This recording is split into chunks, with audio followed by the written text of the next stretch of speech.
College में दशहरे की पूरे 10 दिनों की छुट्टी हो गई थी। त्योहार मनाने के लिए अच्छा खासा समय मिल गया था। सभी खुश थे, हंस बोल रहे थे। सबको घर जाने की जल्दी भी थी। स्टाफ रूम समय से पहले ही खाली हो चुका था।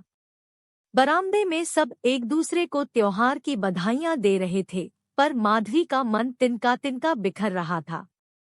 वह अतीत के गलियारे में भटक रही थी। वैसे भी उसका जीवन एक उद्देश्यहीन भटकाव ही तो रह गया है। जिन अपने दोनों भाई बहन कुंदन और नेहा के लिए वह दिन रात मेहनत करती रही, जिनके लिए उसने अपना पूरा करियर और जीवन दांव पर लगा दिया, उन्हीं दोनों को क्या उसकी यातना का रत्ती भर भी ख्याल था? कभी उसका भी सुखी परिवार था।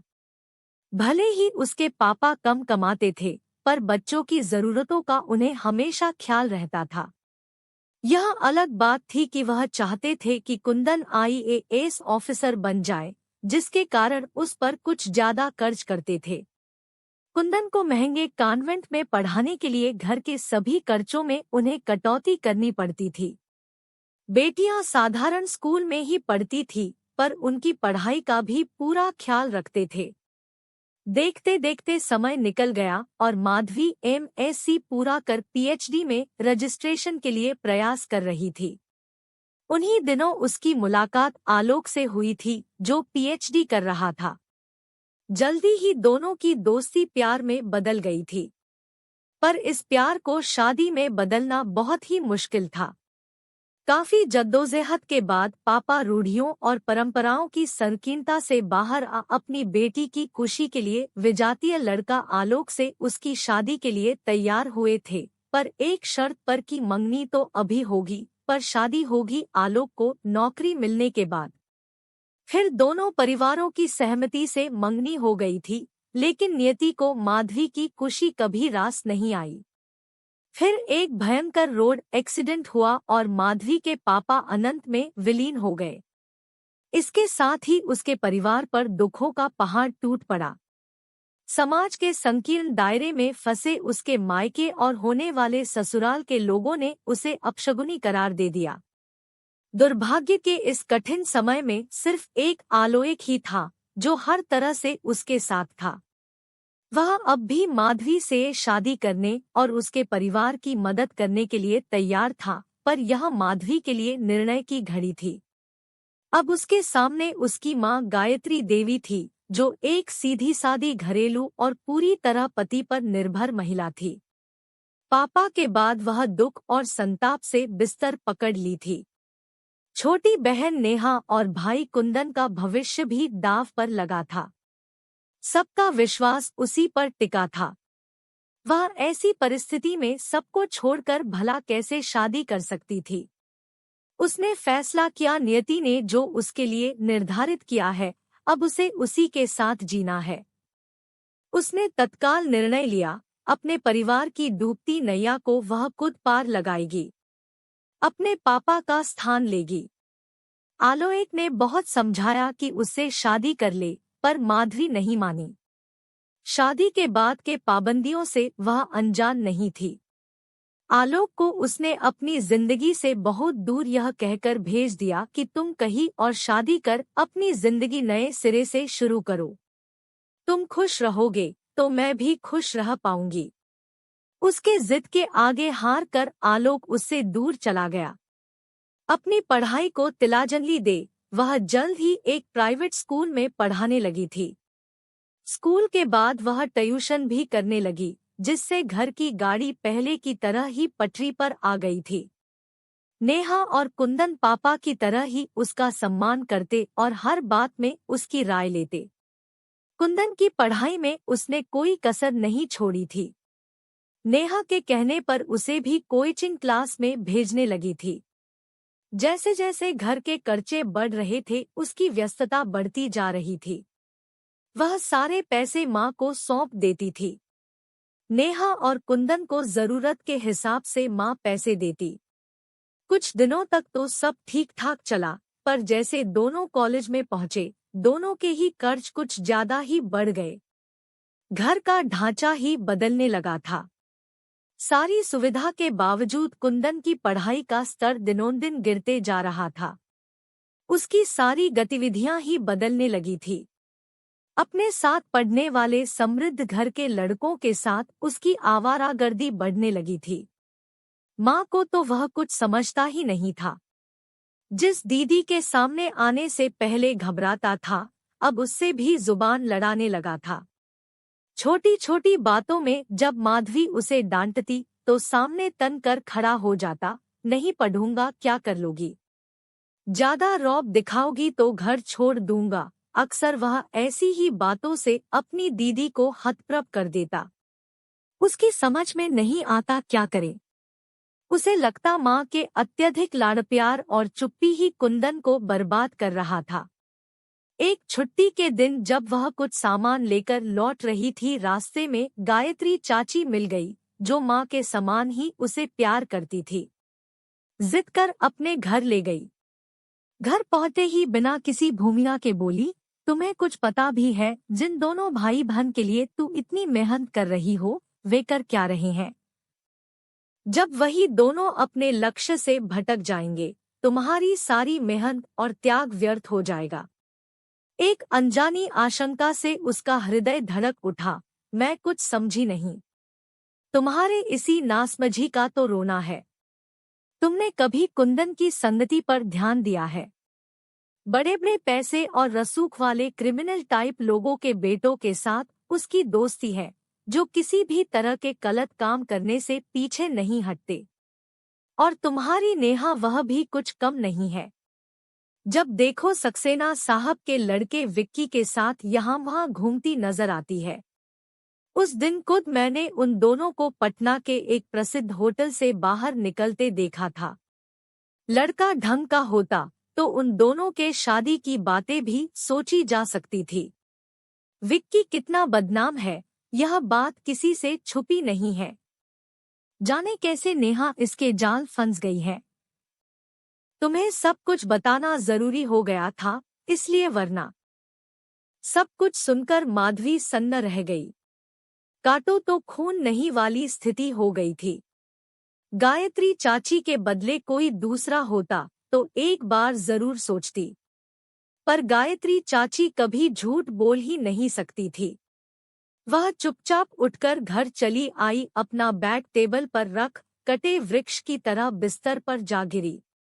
वह देर तक तकिए में मुंह छुपाए फूट फूट कर होती रही। थोड़ी देर बाद माँ के हाथों का स्पर्श पा वह चौंक पड़ी। यथासंभव अपने आंसू छुपाती उठ बैठी, पर माँ को अंदाजा लग गया था कि जिस बात को वह पूरे छलबल कौशल से अब तक इस बेटी से छुपाती आई थी, उसे उस बात की भनक लग गई है। माँ नेहा कहाँ है? माधवी की आवाज सुन गायत्री देवी को जैसे सांप सूंघ गया। थोड़ी देर की चुप्पी के बाद उनके बोल फूटे, शायद अपने अंदर छुपाकर रखे गए बातों को कहने के लिए हिम्मत जुटा रही थी। क्या कहूँ? इस लड़की ने तो कहीं मुंह दिखाने के लायक नहीं छोड़ा।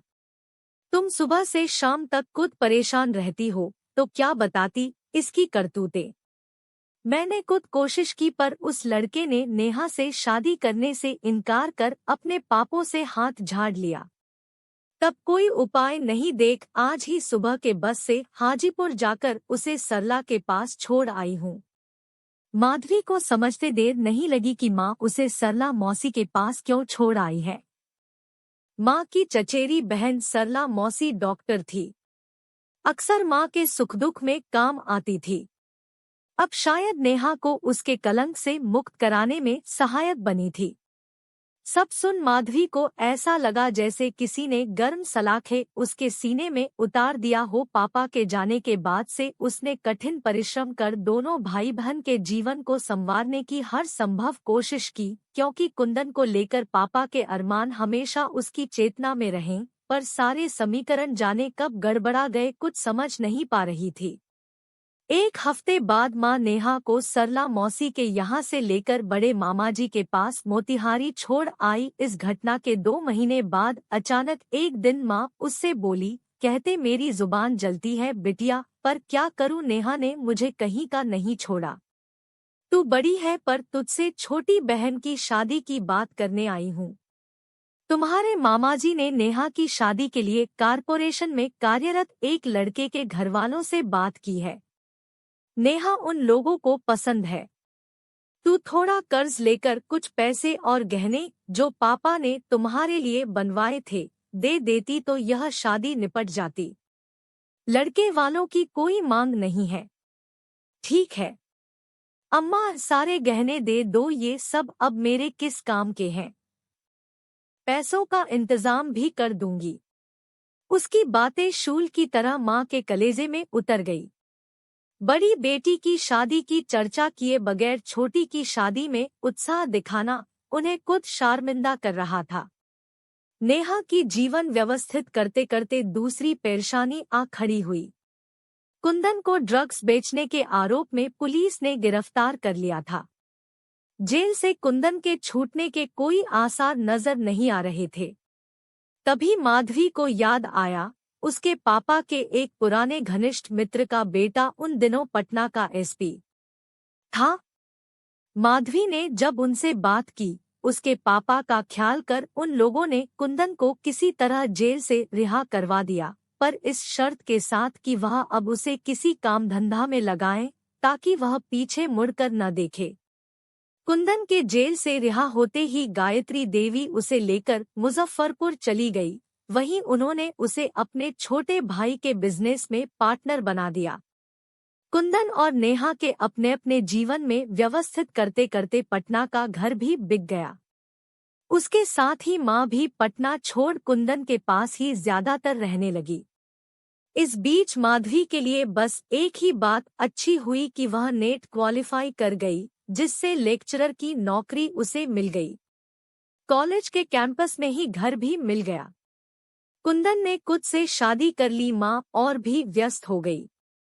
अपने कहे जाने वाले सभी लोग माधवी से दूर हो गए। सभी अपने अपने जीवन में व्यस्त थे। किसी को अब उसकी फिक्र नहीं थी। जिनके लिए सर्वस्व न्यौछावर कर दी, वे संकोच अपनी मनमानी करते रहे, सिर्फ अपने लिए ही सोचते रहे। स्वाधिकार उससे रुपए पैसे लेते रहते, पर उसकी भावनाओं का ख्याल तक उन्हें नहीं रहता। फिर भी घर में वे लोग चाहे जैसा व्यवहार करे, बाहर वालों के सामने उसे एक अच्छी बेटी और बहन का किताब ही देते। दिन प्रतिदिन माधवी के जीवन का सूनापन बढ़ता जा रहा था। माधवी को लगने लगा था उसका पूरा जीवन ही बिखर गया है। कभी अपने परिवार की रक्षा के लिए वह चट्टान की तरह उनके सामने आ खड़ी हुई थी। आज वही चट्टान जिंदगी की तेज रफ्तार में टूट टूट कर बिखर रहा था, पर उसे समेटने वाला कोई नहीं था। कई लोग उसके जीवन के सूनेपन को देख उसे शादी कर लेने की सलाह देते, पर अब उसे घर परिवार की चाह ही नहीं रही। जिंदगी अपनी रफ्तार से चल रही थी। अचानक उसकी तंद्रा तब भंग हो गई जब कॉलेज के एक स्टाफ ने आकर बताया कि स्टाफ रूम बंद करना है, सभी लोग जा चुके हैं। वह अपना बैग उठाए अपने फ्लैट की तरफ चल पड़ी। ताला खोलने जा ही रही थी कि उसकी नज़र सामने खड़े व्यक्ति पर पड़ी, जो शायद उसका पहले से इंतजार कर रहा था। दोनों की नजरें मिली तो उसे ऐसा लगा जैसे सारी कायनात ही थम गई हो। वह जड़वत सामने खड़े आलोक को निहार रही थी। तभी आलोक की आवाज ने उसे चौंका दिया। यूं ही बाहर खड़े रखोगी या अंदर भी बुलाओगी? हाँ हाँ, क्यों नहीं, अंदर आओ, वह दरवाजा खोलते हुए बोली। ड्राइंग रूम में उसे बैठा माधवी 2 कप कॉफी बना लाई। एक कप कॉफी उसकी ओर बढ़ाते हुए बोली, अब बताओ फिलहाल अभी तुम कहाँ हो? क्या कर रहे हो? तुम्हारी पत्नी और बच्चे सब कैसे हैं? एक ही सांस में उसने मन में उठते सारे सवाल पूछ लिए। आलोक हंसते हुए बोला, जरा सांस लेकर पूछो। फिलहाल मैं यहीं के एक कॉलेज में ट्रांसफर लेकर आ गया हूँ। अभी तक मैंने कोई शादी वादी नहीं की है। अब पूछोगी क्यों? तो भाई आज भी उस लड़की का इंतजार कर रहा हूँ जो अपने शादी का मंडप छोड़कर अपने भाई बहनों के प्रति अपना फर्ज पूरा करने गई थी। आज मैं काश उससे मिलकर यह पूछने ही यहाँ आया हूँ कि क्या उसके सारे फर्ज पूरे हो गए। हाँ आलोक, मैंने अपने सारे फर्ज पूरे किए, फिर भी अब मेरे पास न कोई मेरा अपना है, न कोई अपना घर। मैं बिल्कुल अकेली हूँ। उसके आंसुओं से भीगे स्वर ने आलोक को अंदर तक हिला दिया। गलत, पूरी तरह गलत। तुम्हारे रिश्ते नाते भले ही पीछे छूट गए हो, पर एक दोस्ती का रिश्ता आज भी तुम्हारे साथ खड़ा है। तुम्हारे काम पूरे हो गए तो चलो अपने उस घर में जहां तुम्हारा एक दोस्त आज भी इंतजार कर रहा है। एक आत्मीय स्पर्श ने बरसों से दबे तृष्णा को पिघला दिया। माधवी की आंखों से आंसुओं का सैलाब उमड़ पड़ा। थोड़ी देर दोनों यूं ही एक दूसरे को थामे बैठे रहे। बरसों बाद माधवी को सुख और सुरक्षा का आभास हुआ था। यह पतझड़ के बाद बसंत के आगमन का आगाज था।